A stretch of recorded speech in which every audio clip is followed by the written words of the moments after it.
Middle east की जंग के बीच अब दुनिया की दो सबसे बड़ी ताकतों के बीच एक अहम कूटनीतिक मुलाकात को लेकर बड़ा अपडेट सामने आया है, जहां डोनाल्ड ट्रंप अब तय समय से देरी के साथ बीजिंग का दौरा करेंगे और वहां शी जिनपिंग से मुलाकात करेंगे। व्हाइट हाउस की प्रेस सेक्रेटरी कैरोलिना लेविट ने पुष्टि की है कि यात्रा अब 14 और 15 मई को होगी, जबकि पहले यह दौरा मार्च के अंत में होना था, लेकिन ईरान के खिलाफ जारी युद्ध के कारण इसे टाल दिया गया था। लेविट ने साफ किया है कि इस मुलाकात को टालने के पीछे कोई शर्त, ये युद्ध खत्म होने की शर्त नहीं थी, बल्कि शी जिनपिंग ने खुद समझा कि ट्रंप का अमेरिका में रहना इस समय बेहद ज़रूरी है, क्योंकि सैन्य ऑपरेशन जारी है। इस बीच ईरान के साथ चल रही जंग अब लगभग 1 महीने के करीब पहुंच रही है, लेकिन इसके ख़त्म होने के कोई साफ संकेत नहीं मिल रहे हैं। व्हाइट हाउस लगातार दावा ये कर रहा है कि ऑपरेशन तेज़ी से अपने लक्ष्यों को हासिल कर रहा है, जिसे ऑपरेशन एपिक फरी कहा जा रहा है, लेकिन दूसरी तरफ ज़मीनी हालात अलग तस्वीर दिखा रहे हैं, खासकर तब जब स्ट्रेट ऑफ हार्मोज अब भी बंद है, जिससे पूरी दुनिया की अर्थव्यवस्था पर इसका असर पड़ रहा है। सबसे बड़ा दबाव चाइना पर भी दिख रहा है, क्योंकि चीन ईरानी तेल का सबसे बड़ा खरीदार है। रिपोर्ट्स के मुताबिक 2025 में चीन ने ईरान से करीब 13.8 लाख बैरल प्रतिदिन तेल खरीदा था, जो कुल निर्यात का 80% से ज़्यादा था। ऐसे में चीन ने साफ तौर पर युद्ध ख़त्म करने की अपील की है और कहा है कि स्ट्रेट ऑफ हार्मोज और आसपास के समुद्री रास्तों में तनाव ने अंतर्राष्ट्रीय व्यापार और ऊर्जा सप्लाई को बुरी तरीके से प्रभावित किया है। हालांकि ट्रंप ने चीन से स्ट्रेट ऑफ हार्मोज को दोबारा खोलने में मदद भी मांगी है, लेकिन बीजिंग ने अब तक इसमें शामिल होने से इनकार कर दिया है। इसी बीच अमेरिका के अंदर भी इस युद्ध को लेकर काफ़ी विरोध बढ़ता दिख रहा है, जहाँ एक सर्वे के मुताबिक करीब 59% लोग मानते हैं कि ईरान पर सैन्य कार्रवाई का फैसला गलत था और 54% लोगों का मानना है कि युद्ध ख़त्म कम से कम 6 महीने तक और चल सकता है, जबकि ट्रंप प्रशासन अब भी दावा कर रहा है कि 4 से 6 हफ्तों में हालात काबू में आ जाएंगे।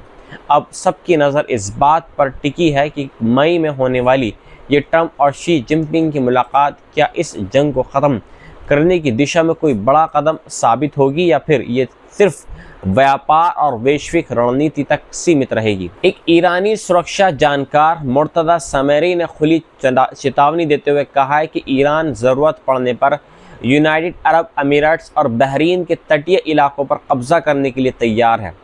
उन्होंने ईरान के सरकारी चैनल IRIB को दिए इंटरव्यू में कहा कि अगर अमेरिका ने क्षेत्र में कोई गलती की तो ईरान की सेना तुरंत कार्रवाई करेगी और पूरे क्षेत्र की तस्वीर बदल सकती है। उन्होंने साफ अल्फाजों में बोल दिया है कि UAE और बहरीन के तटों में प्रवेश करना एजेंडे में शामिल है। इस बयान ने खाड़ी देशों में चिंता और तनाव को और बढ़ा दिया है, क्योंकि ये सीधे तौर पर क्षेत्रीय युद्ध के और विस्तार का संकेत दे रहा है। दूसरी तरफ अब्दुल्ला बिन जायद अल नहयान ने भी कड़ा जवाब देते हुए कहा कि उनका देश किसी भी तरह की धमकी या ब्लैकमेल के आगे नहीं झुकेगा और ईरानी हमलों की कड़ी निंदा की है। वहीं अनवर गरगाश ने भी कहा कि ईरान की आक्रामकता के कारण खाड़ी देशों की सुरक्षा सोच पूरी तरह बदल रही है और अब वे अमेरिका के साथ अपने सैन्य साझेदारी और मजबूत कर रहे हैं। इसी बीच जानकारी सामने आई है कि ईरान ने 28 फरवरी से शुरू हुई जंग के बाद से लगातार जवाबी हमले किए हैं, जिनमें खाड़ी देशों के तेल और गैस ठिकाने भी निशाने पर रहे हैं। और सिर्फ UAE नहीं, अब तक सैकड़ों बैलिस्टिक मिसाइल और हज़ारों ड्रोन इंटरसेप्ट किए हैं। हालात ये हैं कि पहले जहां सऊदी अरेबिया और UAE अमेरिका को हमले से रोकने की कोशिश कर रहे थे, वहीं अब रिपोर्ट्स के मुताबिक दोनों देश धीरे धीरे इस जंग के समर्थन की ओर बढ़ रहे हैं। यहाँ तक कि सऊदी अरब ने किंग फहद एयरबेस को अमेरिकी सेना के लिए खोलने की तैयारी कर ली है और UAE ने भी संकेत दिया है कि वे लंबे युद्ध के लिए तैयार है। बताया जा रहा है कि एक बातचीत में UAE ने अमेरिका को कहा है कि ये जंग 9 महीने तक भी चल सकती है। कुल मिलाकर तस्वीर बेहद गंभीर होती जा रही है, जहां अब सिर्फ ईरान और अमेरिका या इजराइल ही नहीं, बल्कि खाड़ी के देश भी सीधे टकराव के दायरे में आते नज़र आ रहे हैं। और अगर ईरान ने सच में तटीय इलाकों पर कब्जे की कोशिश की तो ये पूरा क्षेत्र एक बड़े और लंबे युद्ध में बदल सकता है। ईरान पर जारी युद्ध के बीच अब एक और बड़ा अंतर्राष्ट्रीय असर सामने आया है, जहां ऑस्ट्रेलिया ने ईरानी नागरिकों के लिए बड़ा फैसला लेते हुए विजिटर एंट्री पर अस्थायी रोक लगा दी है। ये बैन करीब 6 महीने के लिए लगाया गया है और डिपार्टमेंट होम अफेयर्स ने कहा है कि मौजूदा युद्ध के कारण ये खतरा बढ़ गया है और कई ईरानी नागरिक जिनके पास शॉर्ट टर्म वीज़ा है वे अपने देश वापस नहीं जा पाएंगे या जाने से इनकार कर सकते हैं। इसी वजह से यह कदम राष्ट्रीय हित में उठाया गया है। इस फैसले के तहत वे सभी ईरानी नागरिक जो अभी ऑस्ट्रेलिया के बाहर हैं उन्हें एंट्री नहीं मिलेगी, भले ही उनके पास पहले से विजिटर वीज़ा मौजूद हो। हालांकि कुछ खास छूट भी दी गई है, जैसे जो लोग पहले से ऑस्ट्रेलिया में मौजूद हैं, जो ट्रांजिट में हैं या उनके परिवार के सदस्य ऑस्ट्रेलियाई नागरिक हैं, उन्हें अनुमति दी जा सकती है। वहीं टॉनी बर्क ने साफ कहा है कि ये सरकार तय करेगी कि कौन ऑस्ट्रेलिया में स्थायी रूप से रह सकता है और ये फैसला किसी छुट्टी बुक करने जैसे रैंडम कारणों पर नहीं छोड़ा जा सकता है। इस फैसले पर विवाद भी शुरू हो गया है, जहां असाइलम सीकर सेंटर ने इसे एक शर्मनाक कानून बताया और कहा है कि इससे उन लोगों के लिए रास्ते बंद हो रहे हैं जो कानूनी तरीके से सुरक्षा तलाशना चाहते हैं। खास बात यह भी है कि यह फैसला उस समय आया है जब डोनाल्ड ट्रंप ने ऑस्ट्रेलिया से ईरानी महिला फुटबॉल टीम को शरण देने की अपील की थी, क्योंकि कुछ खिलाड़ियों को अपने देश लौटने पर खतरे का डर था। हालांकि बाद में कुछ खिलाड़ियों ने खुद ही वापस लौटने का फैसला किया है। कुल मिलाकर ये कदम साफ दिखा रहा है कि ईरान युद्ध का असर अब सिर्फ सैन्य मोर्चों तक सीमित नहीं रहा, बल्कि माइग्रेशन नीति और वैश्विक मानवाधिकार बहस तक पहुंच चुका है और आने वाले समय में ऐसे और कड़े फैसले दुनिया के अलग अलग देशों से देखने को मिल सकते हैं। डोनाल्ड ट्रंप को लेकर रिपोर्ट्स में दावा ये किया गया है कि अगर तेहरान के साथ बातचीत नाकाम होती है तो अमेरिका खर्ग आइसलैंड पर कब्जा करने की कोशिश कर सकता है। ये जानकारी इजरायली मीडिया रिपोर्ट्स के हवाले से सामने आई है,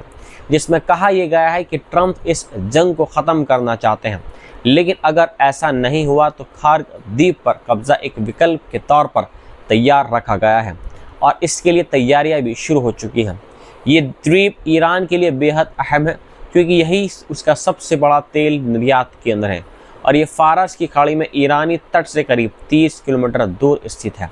ऐसे में अगर इस पर कब्जा होता है तो ये ईरान की अर्थव्यवस्था और ऊर्जा सप्लाई को सीधे तौर पर झटका दे सकता है। रिपोर्ट्स में ये भी कहा गया है कि इजराइल इस जंग के दौरान ईरान की सैन्य उत्पादन क्षमता को ज़्यादा से ज़्यादा कमज़ोर करने की कोशिश कर रहा है ताकि आगे के ख़तरों को कम किया जा सके। दूसरी तरफ ज़मीनी हालात लगातार बिगड़ते जा रहे हैं, क्योंकि 28 फरवरी से शुरू हुई इस जंग में अब तक 1300 से ज़्यादा लोगों की मौतें हो चुकी हैं और दोनों तरफ से लगातार हमले हो रहे हैं। ईरान ने भी जवाबी कार्रवाई करते हुए मिसाइल और ड्रोन हमलों से जॉर्डन, इराक और खाड़ी देशों में मौजूद अमेरिकी ठिकानों को निशाना बनाया है, जिससे न सिर्फ जान माल का नुकसान हुआ है बल्कि वैश्विक बाजार और एविएशन सेक्टर पर भी इसका असर हुआ है। कुल मिलाकर खर्ग द्वीप पर अब इस पूरे संघर्ष का सबसे बड़ा रणनीतिक केंद्र बनता जा रहा है और अगर अमेरिका ने इस पर कब्जे की कोशिश की तो यह द्वीप सीधे तौर पर इस युद्ध को एक नए और ज़्यादा खतरनाक चरण पर पहुंचा सकता है। तेहरान से इस वक्त एक बेहद बड़ी और ख़तरनाक चेतावनी सामने आई है, जहां मोहम्मद बागैर गलीबाफ ने साफ कहा है कि खुफिया रिपोर्ट से संकेत मिले हैं कि ईरान के दुश्मन किसी क्षेत्रीय देश की मदद से एक ईरानी द्वीप पर कब्जा करने की योजना बना रहे हैं और अगर ऐसा कोई कदम उठाया गया है तो ईरान इस देश के महत्वपूर्ण इंफ्रास्ट्रक्चर पर लगातार और निशाना बनाकर हमले करेगा। गालिबाफ ने किसी देश का नाम नहीं लिया है, लेकिन रिपोर्ट्स के मुताबिक इस चेतावनी को खर्ग आइसलैंड से जोड़कर देखा जा रहा है और कुछ जानकारों का यह भी मानना है कि इसमें यूनाइटेड अरब अमीरात्स की संभावित भूमिका की ओर इशारा हो सकता है। इस बीच मैदान में हालात और ज़्यादा तनावपूर्ण होते जा रहे हैं, क्योंकि डोनाल्ड ट्रंप लगातार ये दावा कर रहे हैं कि अमेरिका और ईरान के बीच बातचीत चल रही है, लेकिन तेहरान इन दावों को सिरे से खारिज कर रहा है। वहीं व्हाइट हाउस की तरफ से भी कड़ा बयान सामने आया है, जिसमें कहा गया है कि अगर ईरान ने मौजूदा हालात को नहीं समझा तो उस पर पहले से भी ज़्यादा ताकत से हमला किया जाएगा और ट्रंप किसी भी हद तक जाने के लिए तैयार हैं। इसी बीच अमेरिका ने मिडल ईस्ट में अपनी सैन्य मौजूदगी तेज़ी से और बढ़ानी शुरू कर दी है, जहां 82 एयरबोर्न डिवीज़न के हज़ारों सैनिकों को तैनात किया जा रहा है और मरीन फोर्सेस पहले से ही रास्ते में हैं, जिससे साफ संकेत मिल रहे हैं कि ज़मीन पर बड़ा ऑपरेशन भी संभव है। तेहरान से आ रही रिपोर्ट्स के मुताबिक ईरान इस पूरे हालात को सीधे तौर पर युद्ध की तैयारी के रूप में देख रहा है और वहाँ के लोग मान रहे हैं कि संघर्ष अभी ख़त्म नहीं बल्कि और तेज़ होने वाला है। इसी के साथ एक और बड़ी चेतावनी भी सामने आई है, जहां ईरान से जुड़े सूत्रों ने कहा है कि अगर ईरानी ज़मीन या कोई भी आइसलैंड पर हमला हुआ तो नया मोर्चा बाब अल मंदब स्ट्रेट पर भी खोला जा सकता है, जो दुनिया के सबसे अहम समुद्री रास्तों में से एक है और यहाँ पर हूती मूवमेंट्स की भूमिका भी सामने आ सकती है। इसका मतलब साफ है कि ये टकराव अब सिर्फ फारस की खाड़ी तक सीमित नहीं रहेगा बल्कि रेड सी तक फैल सकता है और वैश्विक व्यापार और तेल सप्लाई पर बड़ा असर डाल सकता है। कुल मिलाकर हालात इस वक्त बेहद नाजुक हैं। एक तरफ बातचीत की बातें हो रही हैं तो दूसरी तरफ सैन्य तैयारियां और धमकियां लगातार बढ़ रही हैं और अगर ईरान के किसी आइसलैंड पर कब्जे की कोशिश हुई तो ये टकराव सीधे एक बड़े क्षेत्रीय युद्ध में बदल सकता है।